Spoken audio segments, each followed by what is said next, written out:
Those of you that are familiar with Woodstock 99 know how it ended. It ended with a tremendous fire and basically everyone being evacuated.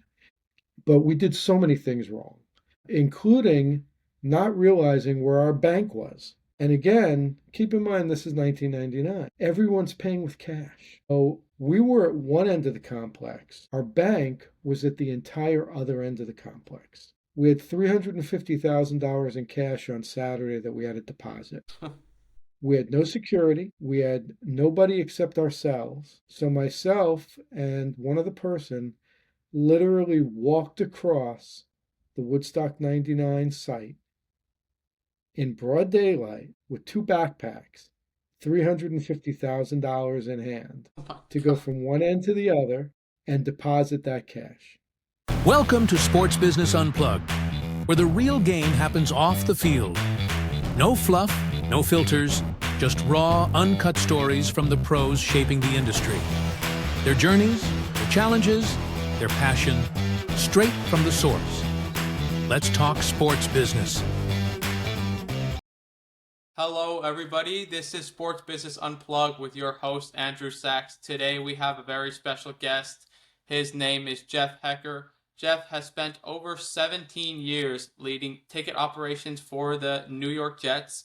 He has overseen everything from season tickets to opening MetLife Stadium, and now he's running his own consulting group, helping organizations with all things ticketing. He has seen it all in sporting and live events, and I cannot wait for this episode to dive into his journey and lessons he's picked up along the way. So let's get into it. Hey, Jeff, how are you? How you doing? It's quite an introduction. I think I have a little bit to live up to now, but happy to be here and happy to answer any of your questions. Thank you so much. I just want to start it off all the way uh, from the start, back to the start of your career. You started with the Grateful Dead, obviously, and it was very a tough concert scene back then. And you say that you got your career kind of started with Woodstock 99. And can you explain to our listeners exactly what Woodstock 99 is, and then, what the journey was like, in those early days? Was there a specific moment that put you on the path that you are right now? Yeah, I think maybe I'll even take you back a little bit before 1999 because I'm even older than you might think. I graduated college in 89, 10 years before that, and I really started doing a lot of this stuff in college. As I like to tell people that are in college now, I've probably told you this, is that education is very, very important. I'm never going to tell you it's not. It absolutely is. But really getting involved in what you're looking to accomplish. In my case, it was getting involved in the entertainment and sports industry. Very, very important to do hands-on aspects of that. And in college, I ran something called Speakers Forum where we did comedians and speakers. We were one of the first people to ever book Morton Downey Jr., somebody you've probably never heard of, but for a brief moment, he would sell arenas out. I got involved in concerts. We promoted Roger Daltrey in Albany, New York, and we dabbled in some fun stuff, including breaking two Guinness Book of World Records. We broke the world record for musical chairs, and we broke the world record for Simon Says. And I did that in college, and I just sort of started from there. And I was actually uh, sometimes from when you're at your worst, it actually ends up being your best. So when I graduated college, I thought I'd have my pick of jobs. It did not work out that way. So what ended up really happening is I took a low-level ticketing position at an arena that was opening in Albany, New York, at the time called Knickerbocker Arena. And I started selling tickets, not much for more than minimum wage there, and just sort of worked my way up from that standpoint, including getting to know people from the Grateful Dead, because the Dead played a lot of shows in the Albany area, loved it, and went to work for the Dead. The people that managed the Grateful Dead also were putting on Woodstock 99, and I was able to become the director of ticket operations for Woodstock 99.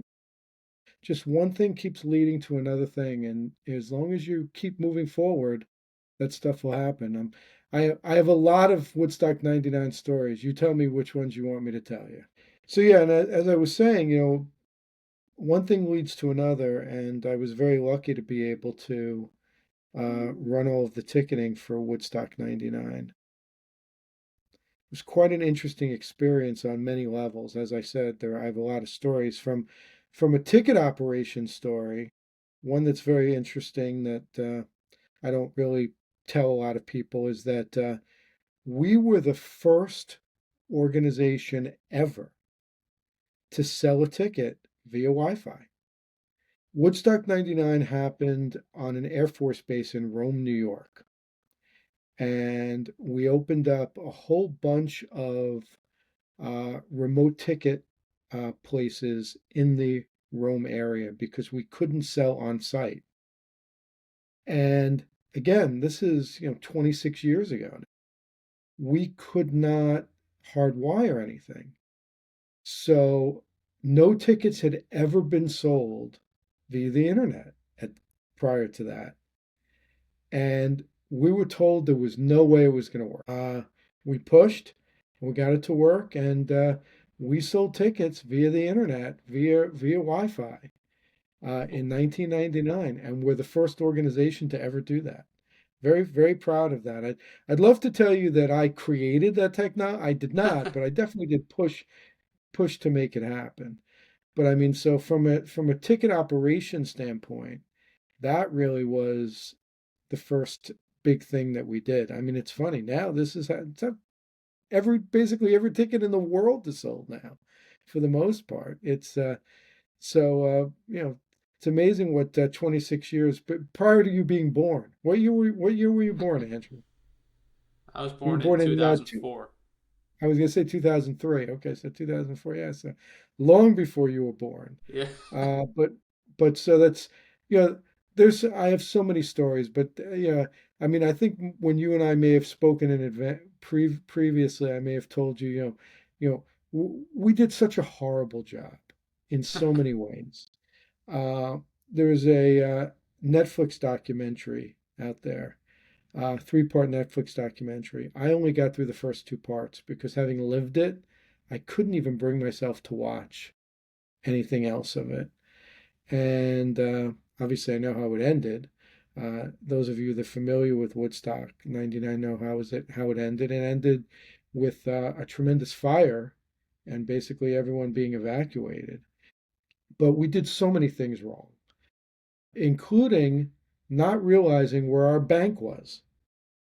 And again, keep in mind this is 1999. Everyone's paying with cash. So we were at one end of the complex. Our bank was at the entire other end of the complex. We had $350,000 in cash on Saturday that we had to deposit. We had no security. We had nobody except ourselves. So myself and one other person literally walked across the Woodstock 99 site in broad daylight with 2 backpacks, $350,000 in hand, Oh my to go God. from one end to the other and deposit that cash. Uh, One of those things without incident. You walk around with it, you do it. It's funny. I thought about that much later in life. I'm going to jump around a little bit. So when the Super Bowl played in New York, many many years later, when I was working for the Jets, uh, we did an event in the city where we had the 1969/1970 Super Bowl trophy, and we had it there on Saturday night. The Super Bowl obviously was Sunday. We had no security Saturday night into Sunday because everybody was dealing with the Super Bowl. I was staying in a hotel about 5 or 6 blocks from the venue. I literally ended up packing the Super Bowl up in a box and walking the streets of New York, Manhattan, the 4 or 5 blocks to the hotel. And the Super Bowl trophy slept with me in the hotel room. So it's one of those situations where when you, if you act like you know what you're doing and don't sweat it out, you'll usually get to where you want to get to, usually get to where you want to get to. That I tell people that story, they look at me like I'm baffled. But the Super Bowl trophy, believe it or not, is not, it weighs almost nothing. It's hollow. I mean, it looked like I was walking around with a musical instrument, so no one really thought anything of it, but it still was very, very, yeah, that's also a great story. Like I said, you can guide me, but I have a lot of really good stories for you if you like. Okay, okay, yeah, that's crazy. That what you said about carrying the $350,000 completely baffled me because, I mean, I couldn't have think of anything even close to that happening in today's day and age. So that is that's something that I never Yeah, heard before. Um, and again, keep in mind, you're talking about it's all like 20s, 10s, fives, uh, not to really get gross, but a lot of sweaty bills. And yeah, I mean, think about like, college kids walking around with it was not, yeah, it was, so it was, besides everything else, it was a lot of girth because they were all small bills. So yeah, it was, mhm, yeah, it's, when I tell people that story, ordinarily I think most people wouldn't believe me, except for the fact that people that spend any time, they can learn anything you want about Woodstock 99, and you see all the other stuff that happened, then all of a sudden it sort of becomes, oh, that's just another Woodstock 99 story. mhm, So it's, mhm.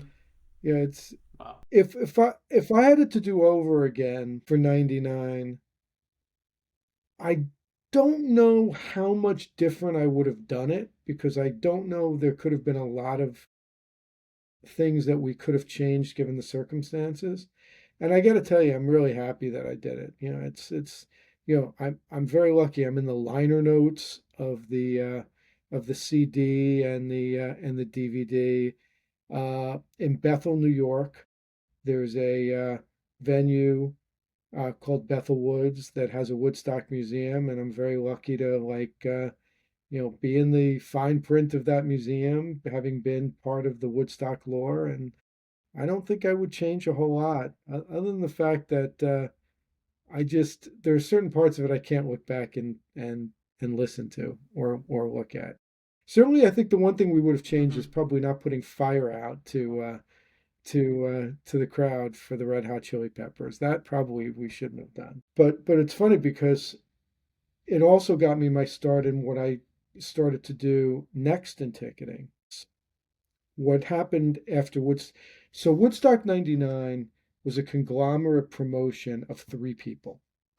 John Scher, who was my boss, who ran a concert promotion called Metropolitan Entertainment, promoted a lot of acts, including the Grateful Dead. The manager of U2, and the person who owned the Woodstock name, Michael. So the three of them did it together. So we worked for, I did my entire normal job, and then I also did the Woodstock 99 job. So all we kept being told was, we have you covered. We have you covered. We're going to get you a nice bonus. We're going to get you a nice bonus. So it's about probably 3 or 4 weeks after Woodstock 99. We're in a conference room having pizza. And John comes in and says, well, I said we'd have you guys covered. You guys did an unbelievable job, but our pay per view numbers weren't great. The fires, uh, this pizza, this is your bonus. So many of us, myself included, started looking for another job. This is again towards the end of 99, the back half of 1999. This is when ESPN was really first getting its start, and they were hiring a ticket person. So I applied for that job. I did end up getting offered the job, but I applied for the job, and one of my references I used was a person from Ticketmaster. And I told her I applied for the job and asked her if she would give me a reference. And her response was, I'm happy to do that. But if you're really looking for a job, why don't you come work for me? Mm. And that's when I went to work for Ticketmaster. And I worked for Ticketmaster for about 10 years. I ran first the Western New York office, then I ran the Western New York and New York tri state office. And then I oversaw Connecticut down to Southern Jersey as well.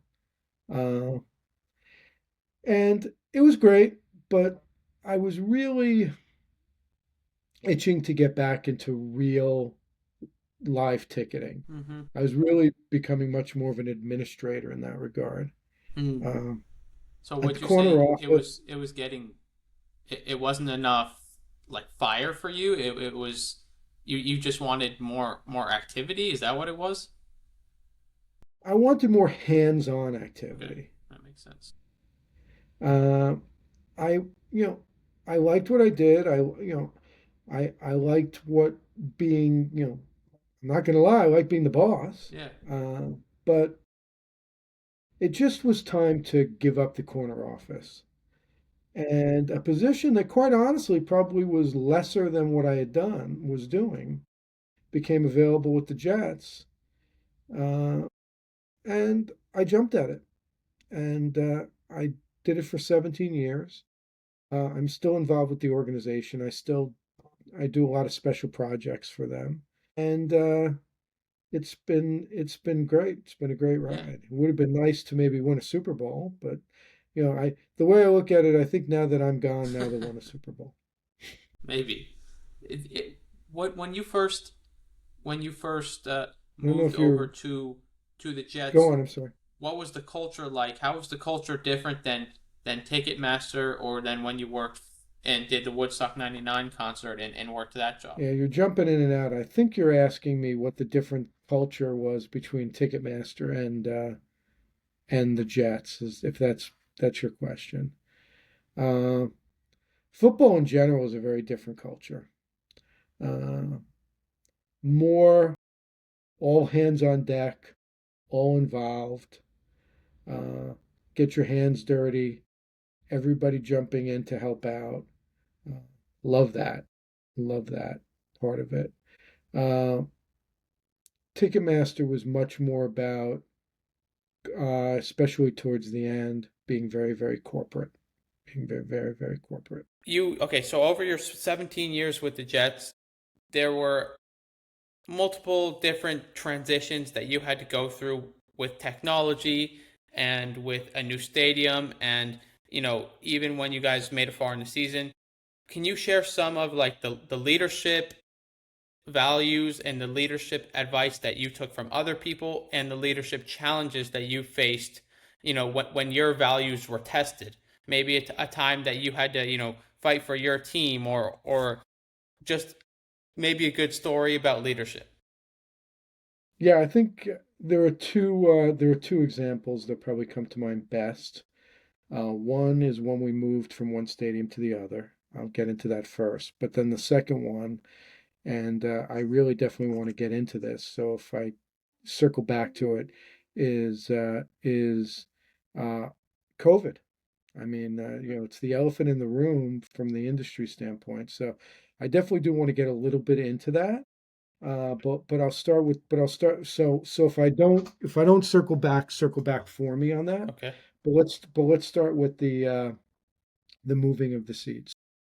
One of the things that actually interests me when I first took the Jets job was we knew at that time we would be moving to a new stadium.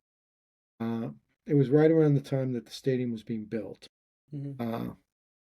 Uh, these things don't go up in a day. It took about 2.5 years to be built. Uh, so there was a number of parts to it, a number of challenges. Uh, you know, obviously you're just not moving people from one seat to another. Uh, the pricing was extraordinarily different. We created something called PSLs, person personal seat licenses. It was very, very controversial at the time. It's actually still pretty controversial now, although many organizations don't do it. In other words, you not only had to pay for your ticket, you had to pay for the ability to actually be able to buy it. Mm-hmm. I don't think we'll get into the specifics on the generality of that, but we had that. Plus, we created a whole lot more premium spaces. Mm. So we also displaced a lot of people that had seats on, let's say, the 40, Yep. 35-yard line. When I say displaced, they could have bought the seat, but in a seat that they were paying maybe $150 for, now they would have had to pay $30,000 license fee and probably $700 or $800 ticket Yep. for. Uh, so you have that challenge. We had the challenge of the fact that the past stadium was not ADA compliant. Mm. American Disabilities Act is a Yep. very, very big part of our industry. The new stadium what is and was when it was built ADA compliant. So where we were very lax in how we handled any disabilities at the old stadium, we had to lock that down a little bit, Mm. which upset people. Uh, then throw in the fact that the parking was very different at the new stadium Yep. compared to the old stadium. You get all of those things together, and we're moving people. Mm. Plus, then what stirred the drink more than anything else is we really had what I will call now a faux waiting list. What I mean by that is we had a waiting list of supposedly 20,000 names. You know what? I shouldn't say supposedly. There were 20,000 names. Yep. The problem is that list was taken from the start of 1962. Oh. It was never cherry picked. It was always just updated. So there were double, triple, quadruple names on that list. Uh, Not to sound morbid, but there were numerous people that had passed away. Mm-hmm. There were many people that were no longer interested. So, quite frankly, our waiting list ended up essentially being non existent. Mm. Then throw in the fact that the market crash happened right as we were getting set to open. So, where we thought we had the Morgan Stanleys of the world ready to buy 20, 30, 40 tickets at 40 or $50,000 a pop, no one was biting. Mm. So we had to get very, very creative, and we ended up hiring a very large sales team.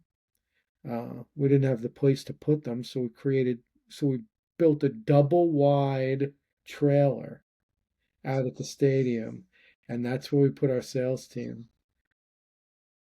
God, looking back at some of this stuff is insane. I didn't even think about that double wide for a long time. The initial person that ran it is now uh, is now the assistant AD at Villanova University. I haven't actually talked to him in a long time, but he's but he was the very first head salesperson for the Jets. Uh, Again, we'll keep him nameless for now. But what I remember most about him is he would eat Cocoa Puffs with Red Bull. What? So that was his big thing. That's how we got himself charged in the morning. Cocoa Puffs with Red Bull. I dare you to Crazy. try it. I I I wouldn't try it. I wouldn't try that. I don't think I would try that. I'm curious. What was the first event held at the new stadium, and how did that go? How was that? Was it crazy? The first full event was now you're gonna make me sad, and I'll explain why in a second. But the first full event was 6 nights of Bon Jovi. Hmm. Uh, and one of my best friends, who unfortunately very, very quickly was diagnosed and became terminal and passed from cancer, Mm-hmm. was the director of ticketing for the promoter of that event, Mm-hmm. uh, and worked very, very closely with him. But yeah, the building opened up with 6 nights of Bon Jovi, and we Mm. got rocking and rolling with that. But yeah, I mean, listen, there was no real playbook for moving stuff with the new stadium. What I did is I came up with the row four effect, as I called it. I still tell people that are moving from stadium to stadium now about that. What the row four effect is I took row four in every single section in the building and I held it. and I didn't sell it. And I did used it for relocations. So it was low enough where it affected and high enough where it wasn't like the first couple of rows. And this way, because we were selling to a CAD, we weren't selling to a stadium. So by doing that, it saved all of our behinds multiple times. And Mm-hmm. listen, you can always release them and always sell them anyway. Yep. Yep. So so we still live again, I go back to bad decisions, the Woodstock 99, you know, that it wasn't my money, but there were a couple of decisions that if I could have done stuff differently, Jet and Giant ownership, I definitely would have. I would have put a roof on the stadium. I think a lot of people agree with that at this point. But I also understand why they didn't do it. It would have been another $500 million to do. Mm-hmm. I would have I probably would have changed the parking somewhat. It's as good as it can be. And listen, the stadium is what the stadium is. I Yep. mean, it's very, very hard because the Jets are green and white. The Giants are blue and red. They both can be playing home games the same week. How do you do that? You know how you do it? You do it by essentially building a convention center that's a stadium, and then everything changes over via LED, via lighting, and via a few signs that roll through. But it's a very generic stadium on purpose because of the two teams that own it. And it just kind of is what it is. That's the purpose. There's no other stadium that's like that. I mean, people point to SoFi in LA, but SoFi isn't. The Chargers are a tenant. The Chargers do not own SoFi. They have no ownership aspect to it. Yeah, I mean, you're nodding. I know where you're based. I assume you've been to SoFi. Yes. Uh, SoFi is a LA Rams stadium, Yep. and you see that it's an LA Rams stadium. Yep. And the Chargers jury rig whatever they can when they're playing a game, but they just have a lease to play there. They don't have any ownership in the building. So Yep. there really is nothing at all like MetLife Stadium when it comes down to that. Mm-hmm. Uh, so it was very, very interesting moving all the people. Uh, we thought we would get it all done in 4 months. It took us a year and a half. We thought that we would sell the building out and have multiple thousands of people looking to move back into the building later on. When we were done, we weren't sold out. We had a lot of seats left. Mm-hmm. We should have built the building smaller. Both teams, I think, would agree with that now. But we got it done. We got it done before the building opened. Uh, what I remember most about opening night for the Jets, it was 9/11, Mm-hmm. 2011 against the Mm-hmm. Cowboys. Yep. It's a Sunday night. So when they built the building, they built it without a real box office. There's a Okay. small box. There's a whole bunch of small remote box offices, but there's no real main box office. If you go to the building now, we actually have two what we like to call circus trailers out in front of the building that we've sort of created to make a box office. But so again, keep in mind we're going back to 2011. Yep. This is really before the internet was everything. So we had a window. We had a small remote box office that had three windows. So it's opening night. We've got will call probably 100 deep. And I'll never forget the person that designed the building comes walking up to me as I'm standing on the concourse and says to me, "Why are all those people waiting in line there?" And I said, "They're all there picking up will call and getting reserved tickets." And he looked at me and he's like, "Hmm." maybe we should have built a bigger box. I just looked at him, shook my head, and walked away. Oh, Yeah. Uh, he actually, how'd you guys do that? How did you manage that? again, listen, it's much easier because Yeah. now there's almost no will call at all. Yes. Yeah, we did it. People picked up there. We had people pick up at other gates. We added the stuff, and unfortunately, people waited. Especially the first year, people waited. People didn't care that much the first year waiting. Hmm. Now people care a lot. One, the building is mature. Two, not to sound rude, but both teams have not been good for a number of years. Yep. You know, I'm not speaking out of turn. The Jets haven't made the playoffs in a long. It's a longer dearth than any professional sports team in history. Yep. So uh, it happens. So Yeah. that's where we're at with that. So I did remember about COVID. So I Okay. want to go. So I want to go back to COVID. So a lot of people have short memories, but you know, you I assume were you even in high school yet during COVID? I was in my sophomore and junior year of high school. Gotcha. And I'm guessing you were probably remote, probably I for was one or both of those I years. was remote for half of my sophomore year and my entire junior year. Gotcha. So, in the entertainment world, depending on where you were in the United States, there was no live entertainment.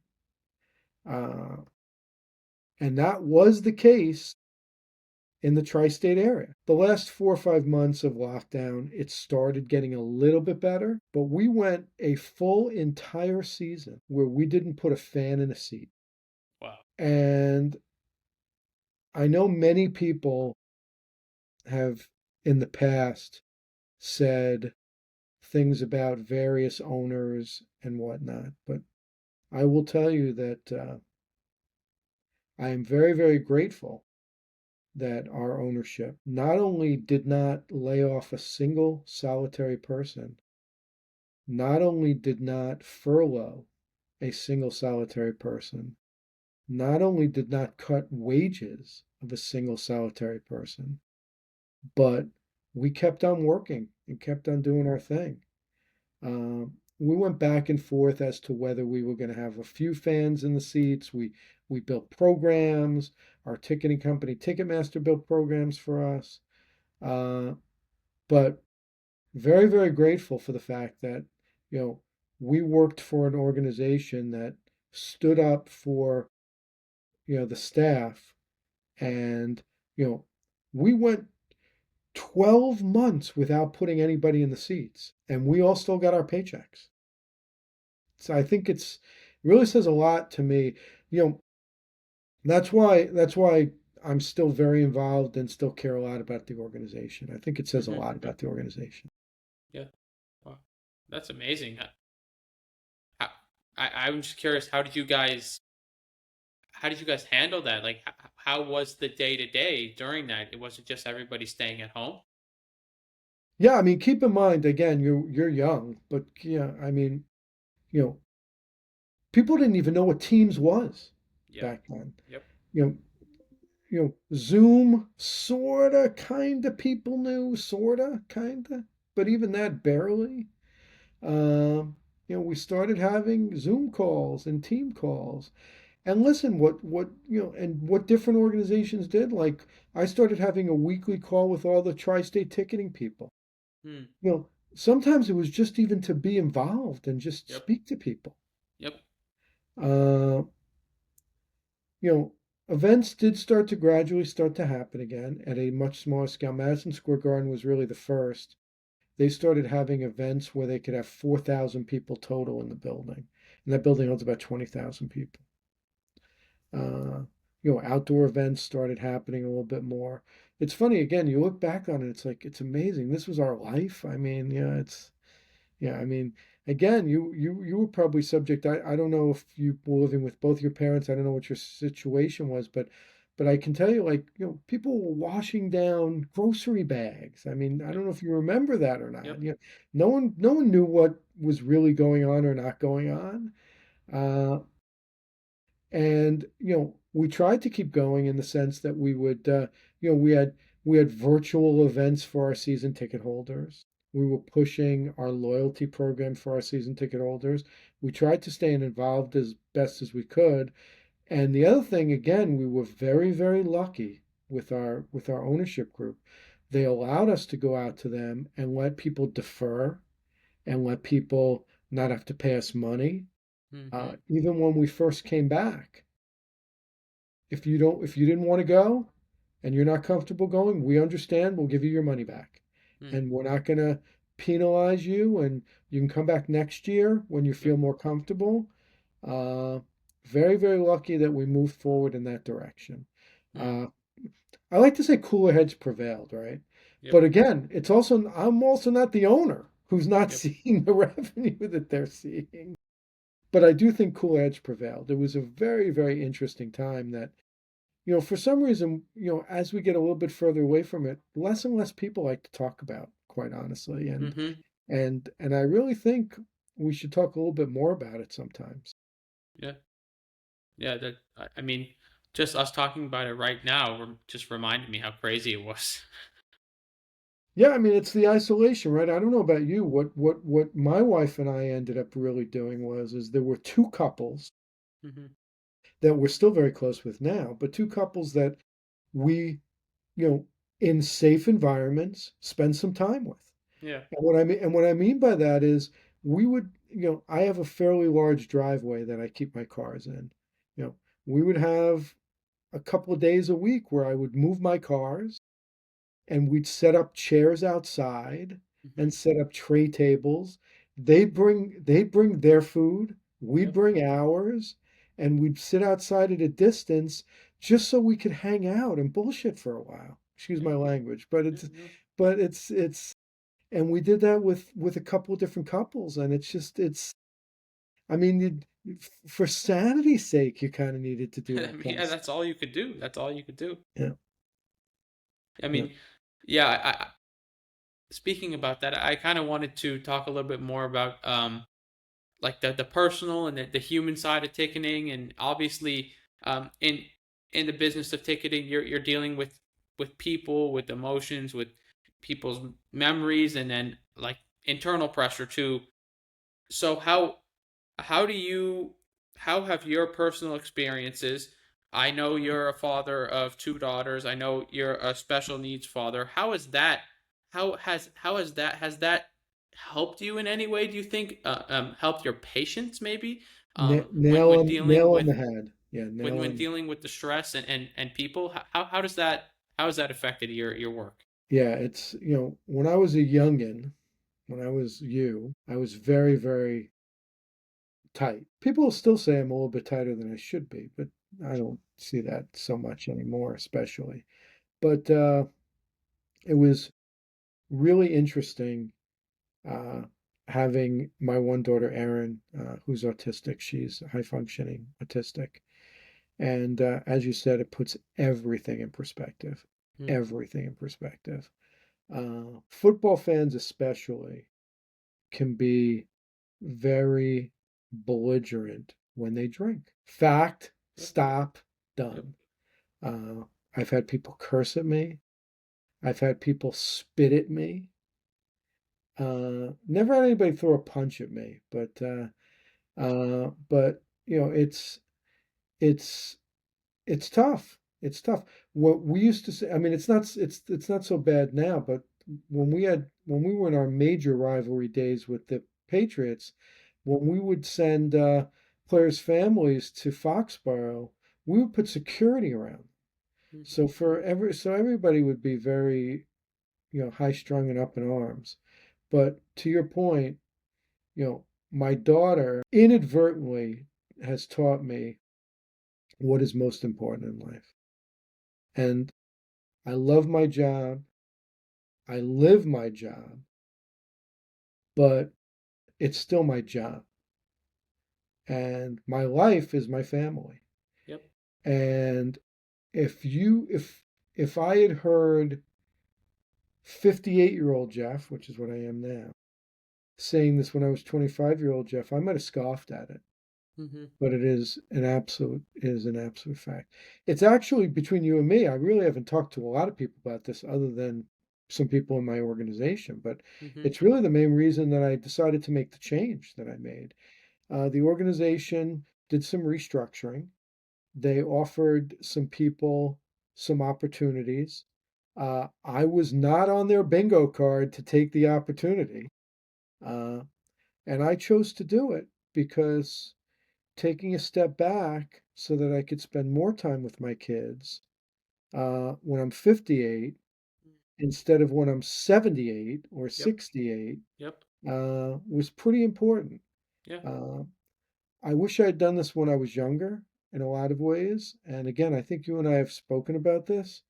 You know, enjoy yourself, enjoy your time, Yep. enjoy your family, enjoy a significant other. Uh, work will be there. I'm not saying don't do work. You work hard, do your thing. All that stuff will fall into place. I promise you. And that would be my life lesson to anybody that I'm talking to now. Uh, Patience. Yes, I have way, way, way more patience now than I used to have. Yep. Uh, and it's, as you get older, you start to realize that a lot of the stuff that you used to stress over doesn't really matter. Doesn't really matter. And listen, we'll circle back too. COVID played a part in that too. Yep. I mean, it's again, there was a good 6 to 8 month period of time there, and again, I'm guessing you were probably at least semi-shielded from it, but there was a good 6 to 8 month period of time there where as a country really had no idea what was going to be happening. You would turn on the TV and just hear about thousands of people infected and no vaccine and it's what's next and you know so the unknown is sometimes worse than anything else, Yep. and we'd all go to sleep with the unknown. So that has played a huge part in everything as well. Uh, some people say I don't take everything seriously. I don't look at it that way. I don't. I, do I joke around? Yes, but I joke around because sometimes some people need to lighten up. Yep. Hope Yeah. that answers your question. Yeah. Definitely. That was a great answer. That was a great answer. Something else that I heard that you say and you tell new hires is that nobody makes more mistakes than me. I say And that all the time, all the yeah, time. so I just wanted to, touch a little bit on that. I feel like that's a pretty like refreshing attitude to give towards new hires because you're leaving it open, you're not putting too much pressure on them. Can you can you give an example of a mistake maybe that you made one time in your career? Could be anything and how you Oh handled yeah, that mistake and turned it into like a learning moment and built off it and made yourself better because of it. yep. I'll give you two, but before Yeah. I even get to them, I'll tell you the main reason why I use saying no one makes more mistakes than I do. The main reason why I do that is because for me, I will learn a lot about a person based on ownership. As we've both said, we all make mistakes. Own up to it and learn from the mistake. Because to me, perhaps the ultimate pet peeve of mine is people that make mistakes and then try and cover up. I mean, how many times have you heard, the cover up is worse than the crime? And Yep. obviously, a mistake isn't a crime, but I think you know what I'm getting at. Yes. It's own up to it because, first of all, you might be able to fix it yourself. Second of all, you're very likely going to need help from others to help fix it. So that's kind of the genesis of where that comes from. But I'll give you Yeah. the two. One when I was working for the concert promoter Metropolitan, and one when I was working for the Jets. So that'll Hmm. give you an example of some of it has happened still later in life. Yep. So when I was working for Metropolitan, we were promoting a Black Crow show at a venue that I had never been to and never knew. And I held band seats the exact opposite way I should have held them. What I mean by that is the venue went double A through double E, A through E, and the double letters were first. And I held A through E, if that makes sense. Yes. So where I was supposed to have held them the best 50 seats in the house, I held them the worst 50 seats in the house. And it was a small little nothing venue. I forget, I think it was in New Hampshire.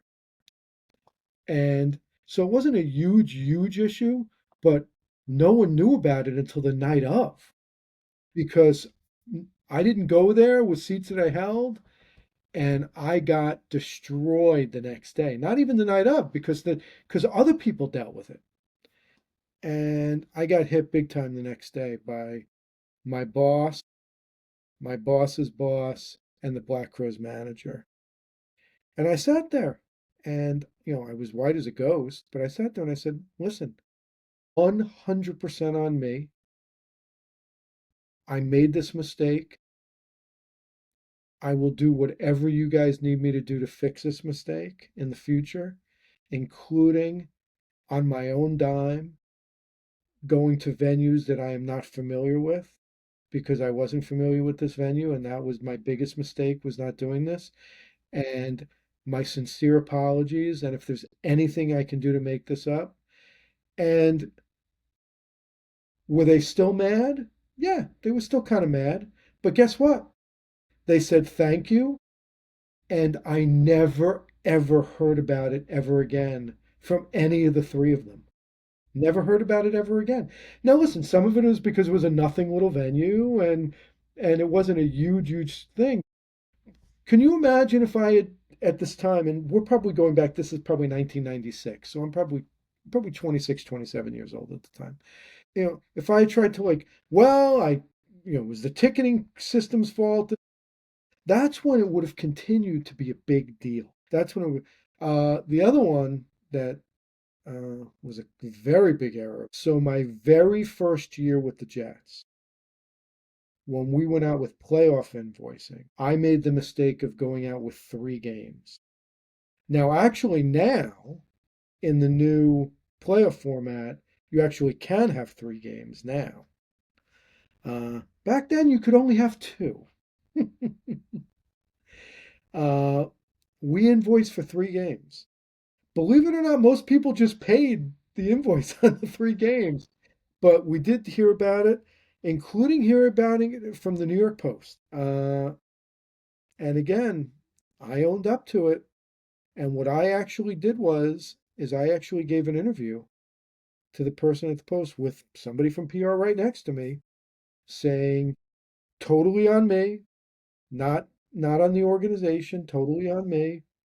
I made the error, and I am, and we're refunding people the money. We're doing, we're sending emails out. Went through the whole thing, and we thought we were waiting for the other shoe to drop. He didn't even publish the.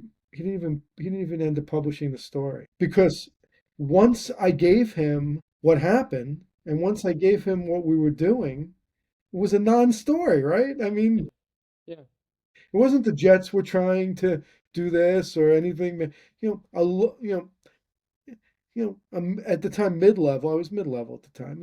A mid-level person made a mistake. He just. I mean, I guess he could have crushed me. He didn't, but I was very honest about it. And again, never, never heard anything about it. So again, the moral to the story is just when you see something that's goofy or wrong, investigate it. If you did it, just say what happened. And that's how it should be in life in general. Forget about just at work. That's how it should be at home and stuff too. It's it's a good way to live your life, period, in my opinion. That's awesome. Yeah, I like that because I mean, it seems like every time you owned up to it and every time you were honest about it, everybody moved on, and then they just moved on with their day, and you know, that's Well, the best way to go about it. yeah, I'm telling you, the cover up is always, Yeah, always way worse than anything else. yeah, Always yeah, way worse than anything else. yeah, Again, you're young. Talk to your family about Talk to your family about stuff that happened back in Nixon's days. Yeah. You know, where like a small little nothing break-in ended up bringing a president of the United States down with Watergate because of because people chose to cover it up. I want to talk a little bit about building relationships and how that's affected your career too.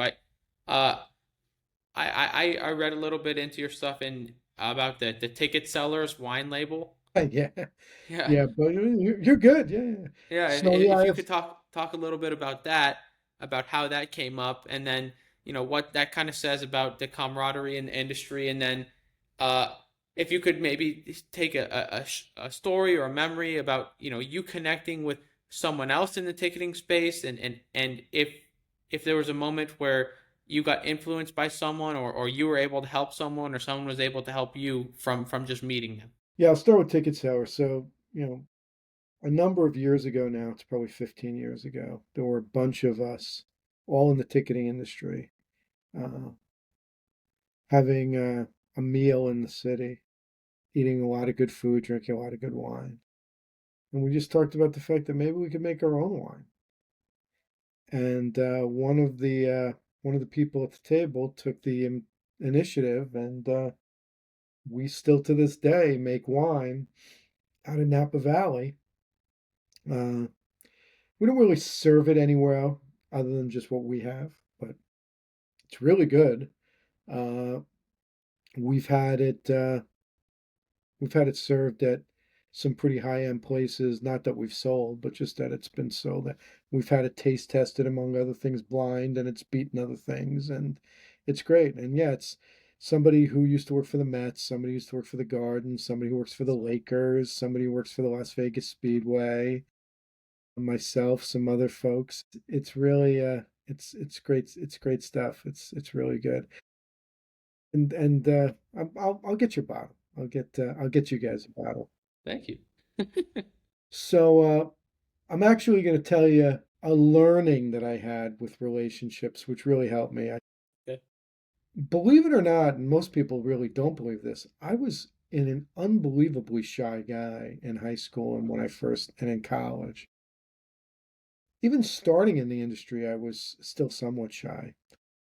And I had a incredible life lesson when I was 28 years old. So when I'll take you back to after Woodstock.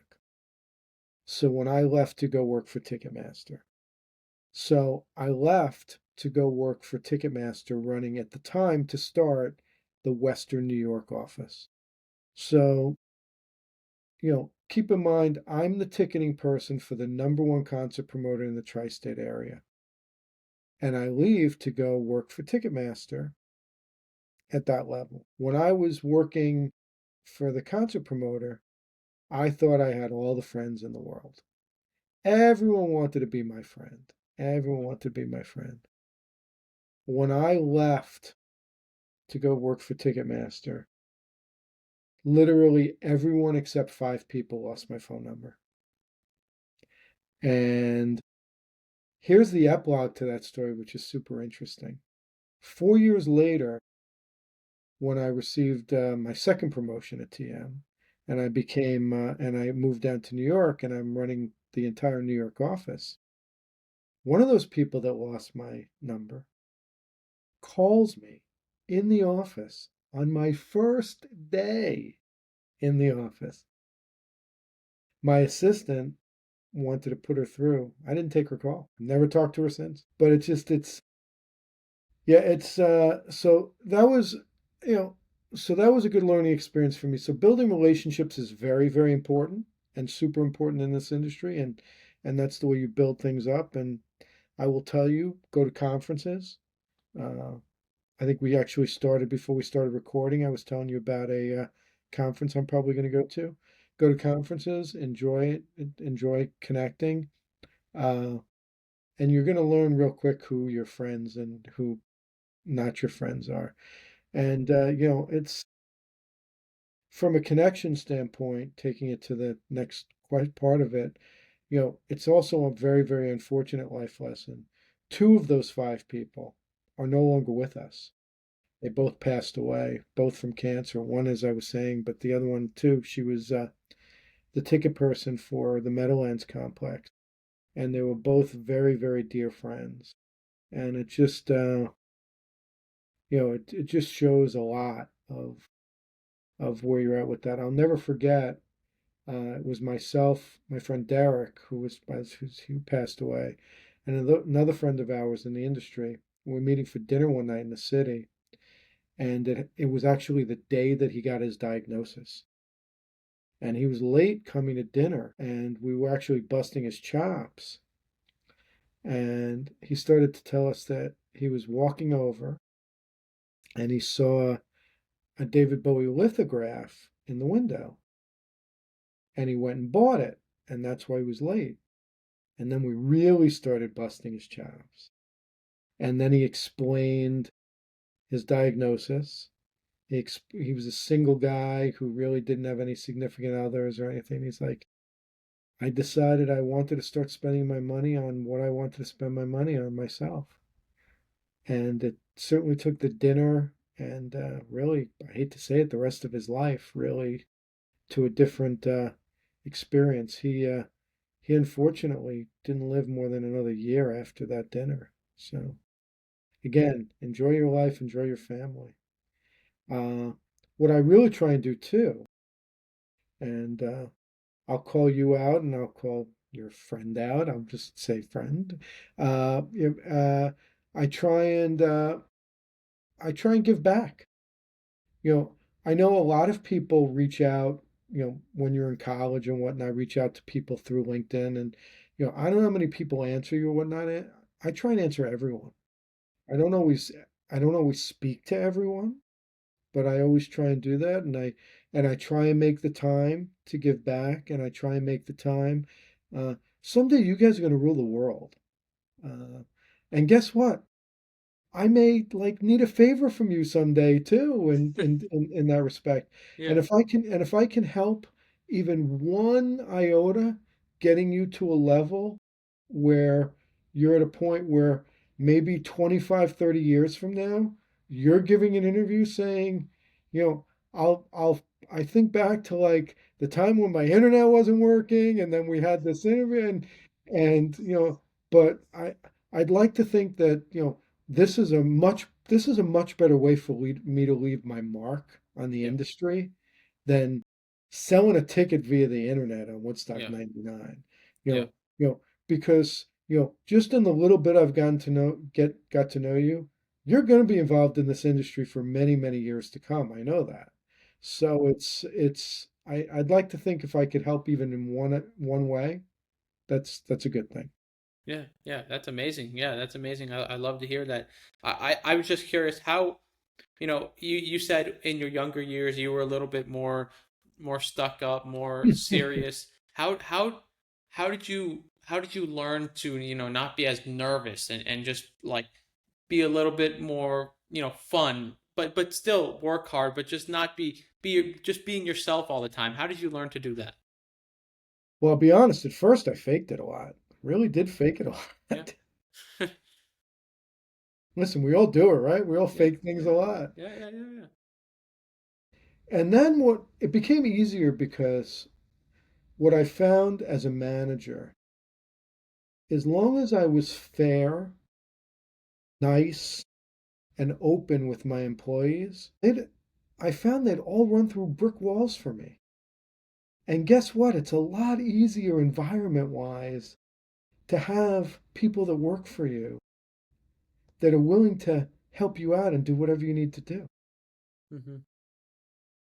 Mhm. I mean, that's the environment you want to be in, right? Do you Mhm. you I mean, you want to do what you love, but don't you also want to work for somebody that's going to help move you in that direction? And aren't you going to do something as best as you can for that person? That's Mhm. where I'm at. Yeah. Yeah, that's awesome. That's awesome. So, obviously we've already talked about, why you made the transition to work for yourself and do some consulting work to just be with your family a little bit more and take the time to do that.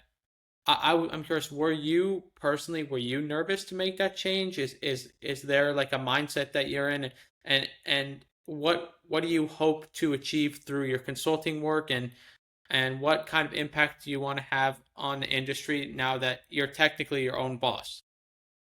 The answer is yes. I'm pretty confident in my abilities. I'm pretty confident in the people that I know. Hmm. I also know I'm a 58-year-old guy in an industry that is much more interested in hiring somebody like you at your age than me at my age. But the stars aligned where it really was the right move for me. Mm. And uh, without getting into a lot of the specifics in the last 45 days, I can tell you that I know for sure it was the right move for me. But uh, I gave myself really to sort of the mid end of September before I really started to rock and roll to sort of start doing some additional stuff. And Yeah. I got a little bit bored, so I started doing some stuff already. And listen, one of two things is going to happen. Either I'm going to ramp this up and this is going to be my life for the next 10 years, or by the beginning of 2026 I'll be working somewhere else. And either Hmm. way I'll be fine and happy Yeah. with it. But Yeah. this was the right move for me. Mm. Awesome. Awesome. Okay. Well, now I'm going to get into a little bit of a rapid fire segment that our viewers Okay. love. All It's right, kind of a I'm gonna sit fun. up. Okay. Sit up for Okay. this. Kind of a fun segment here. All right. First, did you have a game day ritual when you were with the Jets? To bring good luck or anything like that, like eating breakfast, walking around the stadium. And I know I was reading up on you. I know about the calculator that your boss gave you that too. Wow. You really have been reading up. The answer is no for the Jets. However, I used to have an unbelievable ritual when I worked uh, at when I worked at starting out at the arena whenever we had on sales. Uh, Before we put an event on sale, I would always play the song Red Rubber Ball by The Circle, and I would blast it multiple times before we would go on sale with an event. So Hmm. that was what since I started that we're all you'll find for sports you're all over the place. There wasn't any time for a ritual, but yeah, Yeah. that was that was always the big Red Rubber Ball by The Circle. Go listen to it. Okay, I will. All right. If you had to sum up the Woodstock 99 experience in one word, what would it be? Awesome would be one word. Hellish would be another word. Hmm. Ridiculous would be another word. Uh, I'm trying to think if there's got to be something else. Unexplainable. How's that? Okay. So that Okay. would be That's a four good one. words, but four words that really don't go together. But that sort of describes Woodstock 99. Yeah, yeah, yeah.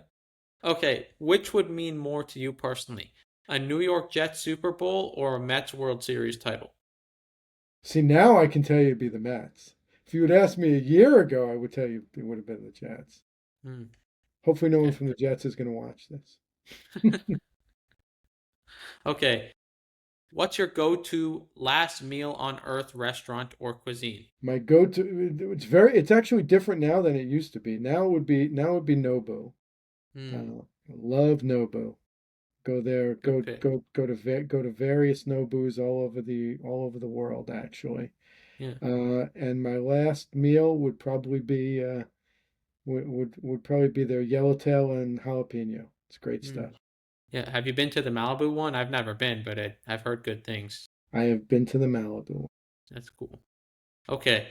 What is one talent you wish you had but absolutely don't? Oh, I wish I could sing, and I Hmm. really can't. I know this is rapid fire, but I'll tell you a very quick story. So I'm Jewish, Me and too. yeah, and we Jews have a bar mitzvah when you're 13, and you chant, your haftorah, you chant part of the Torah. So my mom hired a voice coach for me at the same time I was taking my haftorah lessons. After the very first lesson, the woman gave my mom the money back and said, "There's nothing I can do to help." That's crazy. So I did not chant my Torah Haftorah. I just spoke it. Hmm. Okay. I wish I could sing. By the way, my wife wishes I could sing too. Okay, out of all the events you've attended or worked, do you have one ticket stub or backstage pass that you saved that means the most to you? Believe it or not, I really don't have a whole lot of stuff I saved. I wish I had saved a whole lot more than I have. I actually, we keep talking about Woodstock 99. I actually have nothing from Woodstock 99. Wow. Nothing. Like Mm-hmm. nothing. Uh, I, I do have a whole bunch of backstage passes for the Dead. Uh, and I really am not affiliated with the Grateful Dead to this point any longer. I really don't speak to a lot of those guys anymore. But I value my time being able to, how many people can say they were backstage at a Grateful Dead concert? Yeah. Yeah. That's awesome. Okay, when you're off the clock, are you a loud sports fan or a quiet one? Very quiet. In fact, I find as I get older, I actually watch a lot less sports. Hmm. Okay. When you're just relaxing, what's your drink of choice? Would it be a Cabernet, a Pinot, or a cold beer? Used to be a Cabernet, now it's a white Burgundy. Hmm. Okay. You've seen a ton of live shows. What's the best live concert or event you've ever personally attended purely for enjoyment? I'm going to throw a shout out to my buddy Steve Bensusan, who I'm guessing will never see this, although maybe I'll tell him about this. Oh, he runs a number of venues. He runs all of the Blue Notes, a couple of other things, but he used to run a venue called the High Line in Manhattan. And he knows my favorite act on the planet, still to this day, is Paul McCartney. Paul McCartney did a showcase at his venue for 500 people. Steve not only got me in, but just before the show started, somebody pulled me at my shoulder and he pulled me up to the VIP area. And for an hour and 20 minutes, I saw Paul McCartney and his band play to 500 people. And it is still the greatest thing I've ever seen in my life. And That's I would amazing. do anything for Steve Bensusan because he did that for me. Hmm. Wow, that's awesome. Okay, last rapid fire question. If we asked your former Jets colleagues for one adjective to describe Jeff Hecker, what do you think they'd say? I think most of them would say insane. Thorough, probably thorough is probably be the one that they'd probably more use. But yeah, I, it's not one word, but I would say a lot of them probably see me as Jekyll and Hyde. Mm-hmm. I'm the contrary guy. I'm the guy that always tells them, no, prove me wrong to make it yes. Hmm. Okay. Okay. Okay. Well, this is my last question. I ask this to all the guests I have on my podcast. I think it's a Okay. great way to end it off.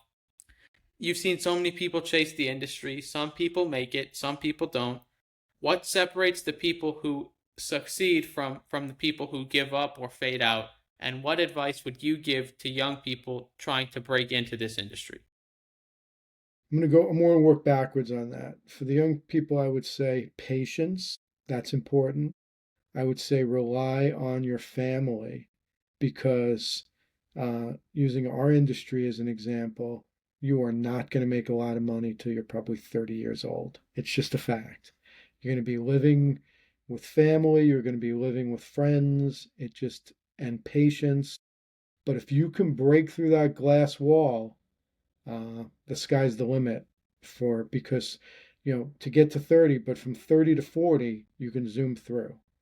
Uh, and I think that's probably most important for young folks. Uh, give me again what you're looking for the first part of that question again. What separates the people who succeed Yeah, from the yeah. people who give up or fade out? I think I think believe it or not, a lot of it is luck. A lot of it is luck. A lot of it is being in the right place, Mm-hmm. and a lot of it is being diligent. Uh, I tell people all the time in the ticketing world, I can teach you how to sell a ticket, but you got to. I was talking to somebody just before we got on the phone, telling him that I could teach him how to sell a ticket. Just keep going. Be diligent. Keep going. Mm-hmm. Okay, well, that's all I have for you. Thank you so much for coming on. This was an amazing episode. I really enjoyed it. You got it. I look forward to hearing it. It'd be great. Yeah, okay. All right. Thank you guys so much. That was Sports Business Unplugged. You guys can check us out on Instagram, on YouTube, and check me out on LinkedIn. Check Jeff out on LinkedIn too. Thank you guys so much, and I'll see you guys next time. Take care.